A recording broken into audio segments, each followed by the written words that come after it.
Hi students, तो कैसे हैं आप लोग। उम्मीद है सब ठीक होंगे। तो आज की इस वीडियो में मैं आपको कंप्लीट क्लास 12th केमिस्ट्री के इंपॉर्टेंट क्वेश्चंस बताऊंगा। यूनिट नंबर 1 से लेके यूनिट नंबर 10 तक सभी यूनिट्स के मैं आपको एक एक करके इंपॉर्टेंट क्वेश्चंस बताऊंगा, जो काफ़ी ज़्यादा इंपॉर्टेंट है आपके आने वाले बोर्ड एग्ज़ाम्स के लिए। तो चलिए शुरू करते हैं, लेकिन उससे पहले आप जल्दी से हमारा टेलीग्राम चैनल और हमारा व्हाट्सएप ग्रुप ज्वाइन कीजिए। और ऐसे ही अगर आपको बाकी सब्जेक्ट्स के भी इंपॉर्टेंट क्वेश्चंस देखने हैं तो आपको नीचे डिस्क्रिप्शन में एक प्लेलिस्ट का लिंक मिलेगा। उस प्लेलिस्ट का नाम है class 12th all subjects important question.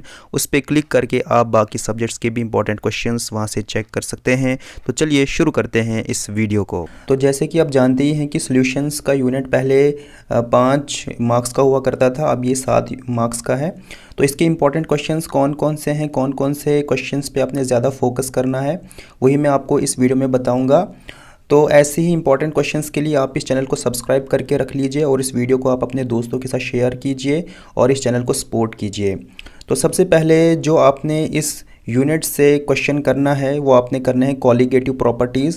देखिए, कॉलिगेटिव प्रॉपर्टीज़ तो सारी की सारी इंपॉर्टेंट हैं, लेकिन जो सबसे ज़्यादा मोस्ट इम्पॉर्टेंट प्रॉपर्टीज़ हैं वो है एलिवेशन ऑफ बॉइलिंग पॉइंट और है डिप्रेशन इन फ्रीजिंग पॉइंट। ये दो तो बहुत ही मोस्ट इम्पॉर्टेंट हैं।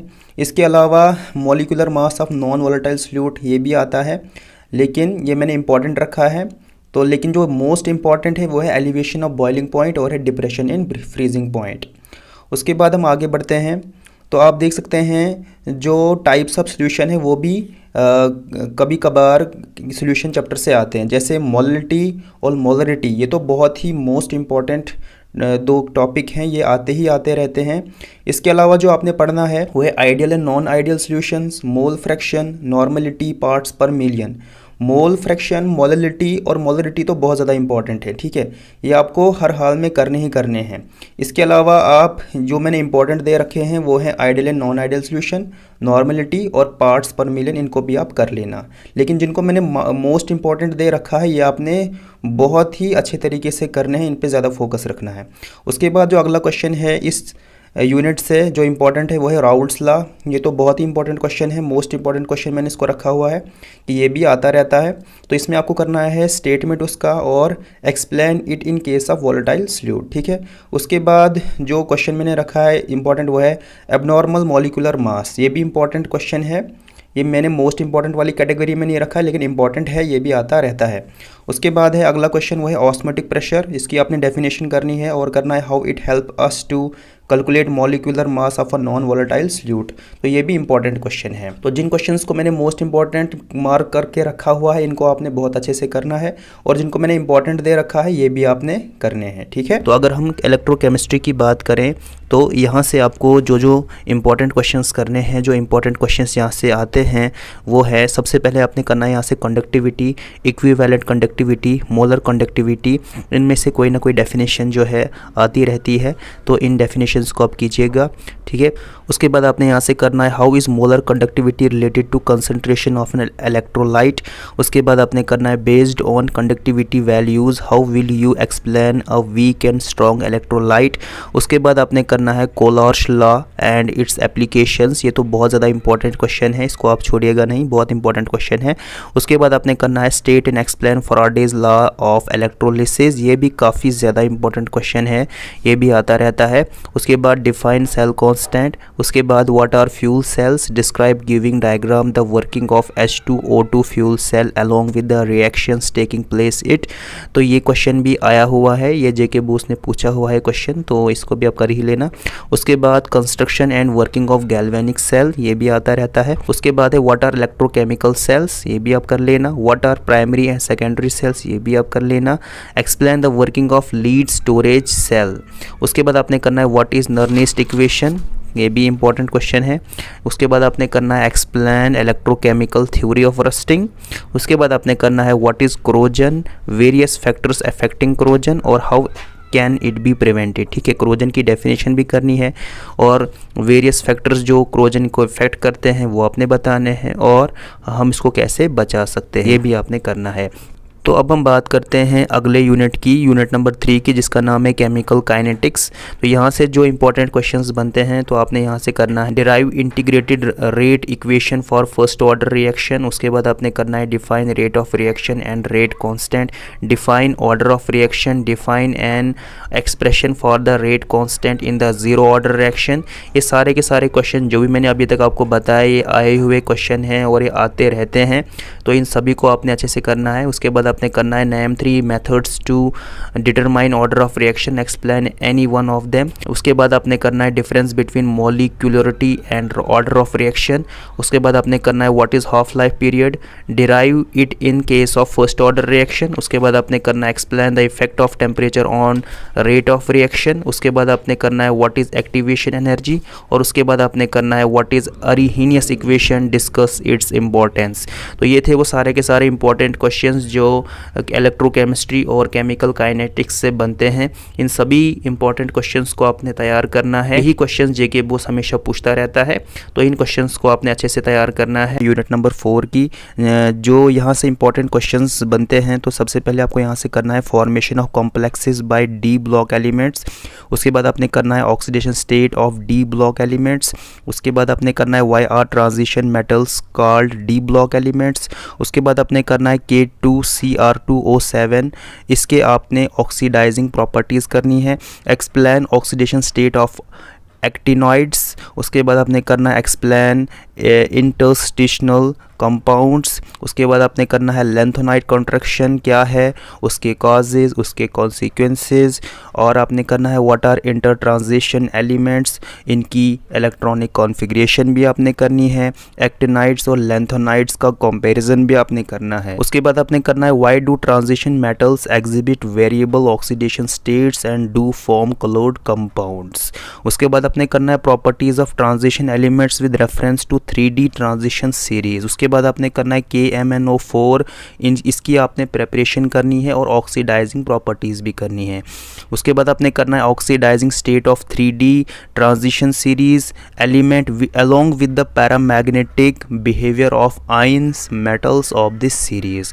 तो ये थे वो सारे के सारे इंपॉर्टेंट क्वेश्चंस जो आपने D and F block elements वाले यूनिट से करने हैं। तो अब हम बात करते हैं अगले यूनिट की, जिसका नाम है कोऑर्डिनेशन कंपाउंड। तो कोऑर्डिनेशन कंपाउंड से जो इंपॉर्टेंट क्वेश्चंस हैं वो हैं, तो यहाँ से आपने सबसे पहले करना है इंपॉर्टेंस ऑफ कोऑर्डिनेशन कंपाउंड्स। उसके बाद आपने करना है वैलेंस बॉन्ड थ्योरी, इसके पोस्टुलेट्स आपने करने हैं। उसके बाद आपने करना है name the metal atom present in complex species haemoglobin and chlorophyll. उसके बाद आपने करना है explain coordination isomerism in coordination compound with example. उसके बाद आपने करना है explain linkage isomerism in coordination compound with example. उसके बाद आपने करना है explain hydrate isomerism in coordination compound with example. उसके बाद आपने करना है व्हाट इज यूनिबेंडेड एंड बाइडेंडेड लिगेंड्स। उसके बाद आपने करना है define coordination entity ligand coordination number with example. उसके बाद आपने करना है IUPAC name of coordination compounds, जिसमें है CONH36Cl3, दूसरा है LiAlH4, तीसरा है NiCO4। उसके बाद आपने करना है what is isomerism, discuss ionisation isomerism. उसके बाद आपने करना है डेंटिसिटी ऑफ लिगेंड। तो ये थे वो सारे के सारे इंपॉर्टेंट क्वेश्चंस जो आपने कोऑर्डिनेशन कंपाउंड से करना है। तो बात करते हैं haloalkanes and haloarenes की, कि यहाँ से कौन कौन से क्वेश्चंस इंपॉर्टेंट है। तो यहाँ से जो आपको क्वेश्चंस करने हैं, तो सबसे पहले आपको यहाँ से करना है हॉफमान एमोनोलिसिस, इसको आपने एक्सप्लेन करना है विद वन एग्जांपल। उसके बाद आपने करना है DDT, इसके यूजेस और इसके इन्वायरमेंटल इफेक्ट्स। उसके बाद आपने करना है methods of preparation of haloalkanes. उसके बाद आपने करना है ओडोफॉर्म, इसके यूजेस। उसके बाद आपने करना है फ्रियॉन्स, इसके यूजेस और क्लोरोफॉर्म के भी यूजेस। उसके बाद आपने करना है what are haloarenes, how does these differ from haloalkanes. उसके बाद आपने करना है give addition of halogen acids to alkenes and thereby discuss Markovnikov rule and peroxide effect. तो ये थे वो सारे के सारे इंपॉर्टेंट क्वेश्चंस जो आपने haloalkanes and haloarenes से करने हैं। तो अब हम बात करते हैं अगले यूनिट की, जिसका नाम है अल्कोहल्स, फिनोल्स एंड ईथर्स। यहाँ से जो आपको इंपॉर्टेंट क्वेश्चंस करने हैं तो वो हैं dehydration reaction of ethyl alcohol, उसके बाद आपने करना है व्हाट इज कोपलिंग रिएक्शन, उसके बाद आपने करना है method of preparation of alcohol, उसके बाद आपने करना है what are alcohols, you its classification, उसके बाद आपने करना है how will you convert phenol into salicylaldehyde, benzene और पिक्रिक एसिड, उसके बाद आपने करना है how can primary, secondary and tertiary alcohols be obtained from Grignard's reagent, उसके बाद आपने करना है differentiate between primary, secondary and tertiary alcohol by Lucas test, give chemical reactions involved, उसके बाद आपने करना है what are phenols, how do these differ structurally from aromatic alcohols, उसके बाद आपने करना है explain mechanism of acidic dehydration of ethanol at higher temperature, उसके बाद write a short note on Kolbe's reaction and Reimer-Tiemann reaction, उसके बाद method for preparation of phenol, how is it converted to benzene. तो ये सारे के सारे important questions हैं अल्कोहल, फिनोल एंड ईथर्स से। तो aldehydes, ketones and carboxylic acids से जो इंपॉर्टेंट क्वेश्चंस बनते हैं, तो सबसे पहले आपको यहाँ से करना है explain the following reactions by giving one example, Rosenmund reduction, उसके बाद आपने करना है cross aldol condensation, cross Cannizzaro reaction, aldol condensation, cross electrolyte reaction, उसके बाद आपने करना है Clemmensen reaction, transesterification, Wolff Kishner reduction, उसके बाद आपने करना है any three method of preparation of aldehydes, what happens when acid aldehyde reacts with glycol and hydroxyl amine, उसके बाद आपने करना है preparation of ketone from alcohol and carboxylic acid, give addition reaction of ketone, उसके बाद distinguish between aldehydes and ketones, उसके बाद any three methods of preparation carboxylic acids and give the reaction of acetic acid with PCl5 और NaOH, उसके बाद how is acetic prepared from acetylene, how does it react with PCl5, P2O5, C2H5OH, उसके बाद आपने करना है give reaction of acetone with HCN NaHSO3, उसके बाद आपने करना है any 5 chemical properties of carboxylic acids, उसके बाद any 5 chemical properties of aldehydes, उसके बाद method of preparation of acetone, give its reaction with methyl magnesium iodide, aldehyde, chloroform, उसके बाद आपने करना है any 3 methods of preparation of ketone. तो ये थे वो सारे के सारे इंपॉर्टेंट क्वेश्चंस जो आपको aldehydes, ketones and carboxylic acid से करने हैं। अब हम बात करते हैं अगले यूनिट की जिसका नाम है ऑर्गेनिक कंपाउंड्स कंटेनिंग नाइट्रोजन। ये भी 6 मार्क्स का यूनिट है। तो यहाँ से जो इंपॉर्टेंट क्वेश्चंस बनते हैं, तो सबसे पहले आपको यहाँ से करना है डाईएजोटाइजेशन, राइट इट्स रिएक्शन, उसके बाद हाउ इज एनिलीन डाईएजोटाइज्ड, उसके बाद आपने करना है how will you convert ethyl bromide into ethyl alcohol, ethyl cyanide, उसके बाद आपने करना over carbyl amines formed, give its reaction with example, उसके बाद how you convert aniline into phenyl cyanide, उसके बाद how will you prepare isopropyl amine from acetone, उसके बाद how is aniline prepared from chlorobenzene, give its reaction with benzoyl chloride, उसके बाद definition of amines, give their classification, method of preparation of chlorobenzene, उसके बाद reaction of aniline with bromine water, उसके बाद why cyanides are generally water soluble while isocyanides are not, उसके बाद आपने करना है what happens when ethyl amine is treated with silver chloride, aniline react with benzaldehyde, उसके बाद ethyl amine react with chloroform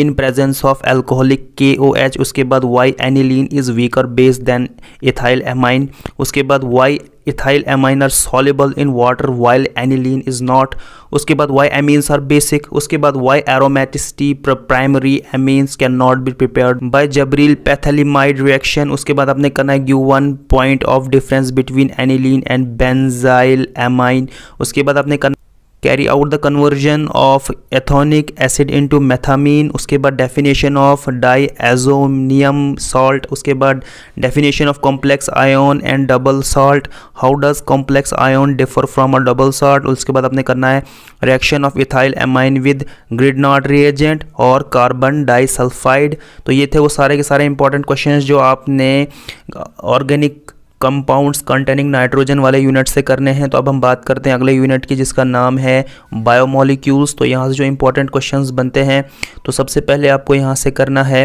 difference between DNA and RNA, उसके बाद आपने करना है sources and deficiency disease of vitamin A, vitamin C and vitamin D. उसके बाद आपने करना है definition of vitamin and their classification. उसके बाद आपने करना है what are essential and non essential amino acids with example आपने करना है। उसके बाद आपने करना है what are protein state their biological functions. उसके बाद आपने करना है what are monosaccharides, give the reaction of glucose with acetic anhydride and हाइड्रोक्साइलएमाइन।